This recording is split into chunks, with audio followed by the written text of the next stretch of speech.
Hey, what's up, YouTube land? This is Sandy Buglis. I am a musician and guitar player in London, and today I thought I'd take you through my gig rig. And I use it specifically for residencies and covers and that kind of stuff. Maybe some live sessions, but mainly, yeah, residencies and cover gigs around town.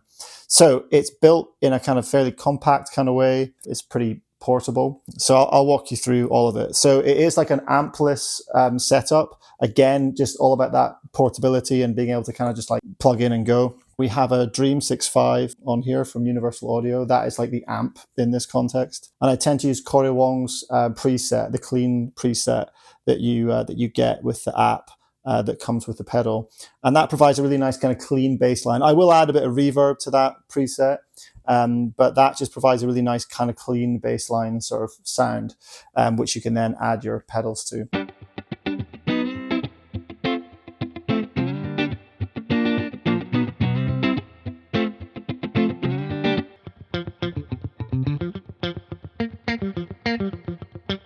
Kind of thing. Okay, so then we have, I guess we've got a fuel tank that's hiding underneath this Xotic BB sort of preamp distortion, but it means that you can have your power supply on the board, but it's not taking up too much room because you just put your you just put your pedal on top of the power supply. So that sounds like this. And that's just, it's good for kind of just general distortion sounds. It's not super heavy.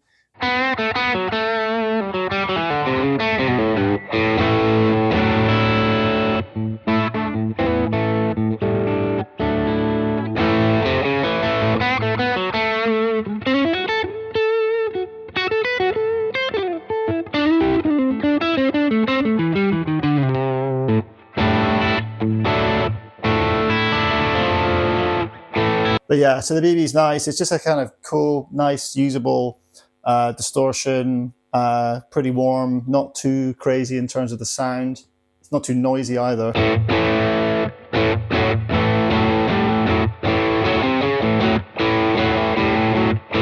So sometimes you can use that in conjunction with the RC, which is this white pedal, the next one along. Use that for a nice little boost. And often I'll use the boost maybe for single lead lines, and maybe in conjunction with the Tremolo. This is the Boss TR2. So you know, if you're doing like Tennessee Whiskey or something by Chris Stapleton, you know.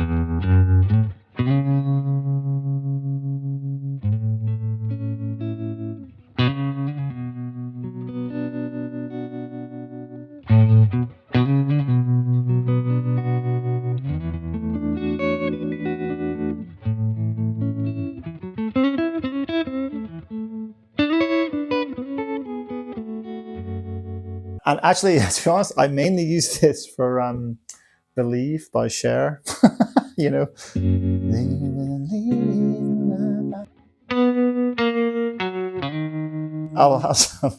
I'll use the tremolo for that. So basically, this is like the Chris Stapleton and the Cher pedal.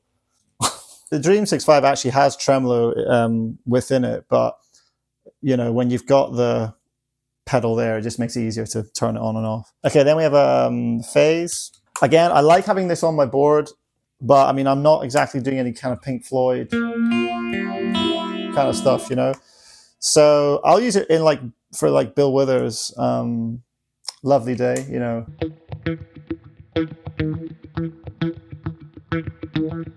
You know? Maybe put on the middle pickup as well. That sounds kind of, like, get that kind of cool pop and sound like the record.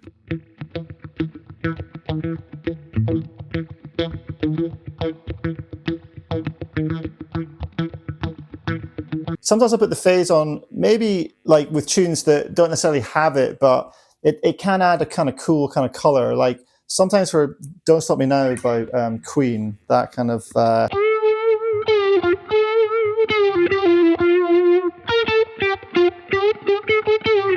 whatever it is.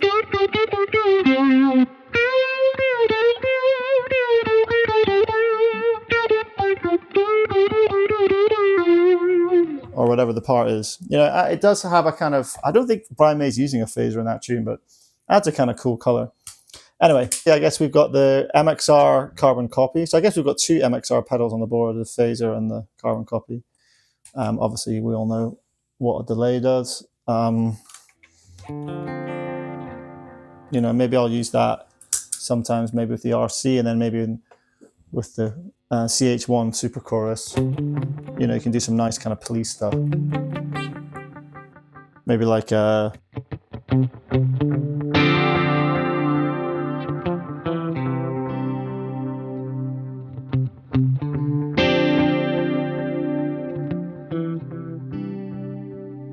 Or you can put a distortion on with that. That might sound a bit cool. Maybe just roll off a little bit on the guitar.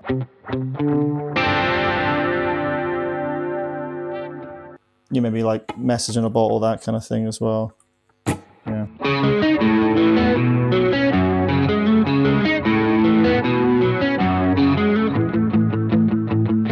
I have to kick it off.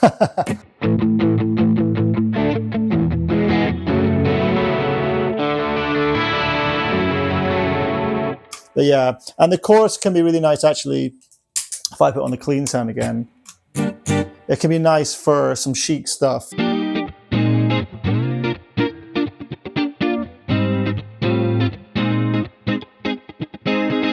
then, you know, just things like Luther Vandross, you know, like...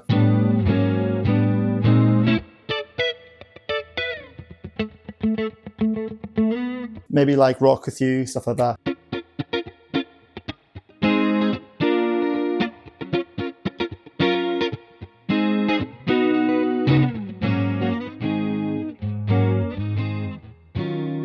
Yeah, so that's kind of nice. Very occasionally, I will use, if it's like a heavier kind of cover set, I won't use the BB preamp, and I'll actually use this Friedman overdrive. But it can be, in this context, it can be quite noisy. But yeah, I'll let me plug this in, and I can show you guys how it sounds.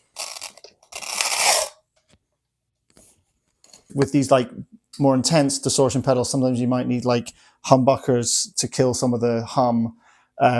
Or like a noise gate or something. See, it's already a little bit more buzzy.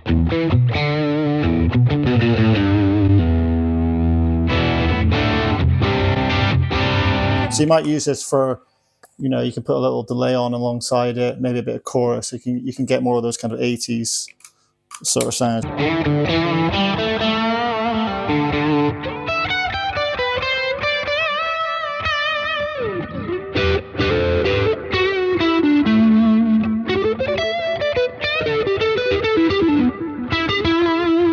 For all your Bon Jovi needs. Enough of that. And then I guess I've got this little TC Electronic Polytune. I would prefer having like a beefier kind of like Boss TU2 on there. I find they're more robust and they're a bit more reliable. I find sometimes this guy can be a little bit delicate, and when you're in a noisy, messy live environment, it does work, but very occasionally it sort of misbehaves slightly. It's okay, but yeah, I don't know. You know, sometimes you might be on ears, you know, just in-ear monitors. I use Reed audio, and all of this will go into a StageBug. I have been told to use like a line isolator. Actually, by someone on YouTube, I was told to use a line isolator with amp modelers. They improve the sound a lot, and the DI doesn't quite do the tone and the sounds justice. So I need to maybe try that out. I don't know what you guys think about that. Maybe you can drop a comment if you have any experiences or thoughts on that. But yeah, I use a Radial StageBug kind of DI, and that kind of goes from here to here. I'm not using it just now because I'm just going straight into Logic. But yeah, anyway, that's it really. So you get some nice kind of sounds, nice and compact. You can hop in a car, you can hop in a train, you can walk to a gig, you can hop on the tube if you're in London, and yeah. That's pretty much it, really. Some people have said, dude, why don't you just get a Quad Cortex? Because it's portable, it does all this stuff and 100 other things. But whatever, this is my setup for now. I do quite like having the kind of knobs and pedals there in front of me, just even this limited sort of amount here, just to kind of noodle around with. But yeah, I don't know. It does me for now. So there we go. So let me know in the comments if you want to see anything else or hear anything else, or if I'm just delaying the inevitable and I should really just go out now and buy both a Quad Cortex and a line isolator rather than a kind of regular DI. yeah, let me know. But cool, thanks for watching. Hope that was of interest, and I'll see you soon. Cheers.